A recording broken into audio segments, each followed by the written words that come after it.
Hi friends, welcome to 5 Minutes Tech YouTube channel. Here is iQOO Z9s 5G smartphone. In this video, you will learn how to check RAM value of our phone iQOO Z9s 5G.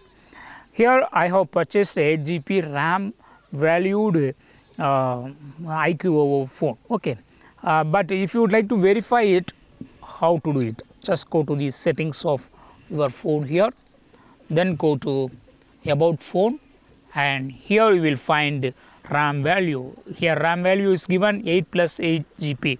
So 8 is the basic RAM, that is inbuilt RAM value. Okay, you can extend up to another 8 GB. Okay, so this 8 GB will take the memory space from the available internal storage. Here internal storage is 128 GB. Okay, so in this way you can easily verify that how much RAM value your phone has.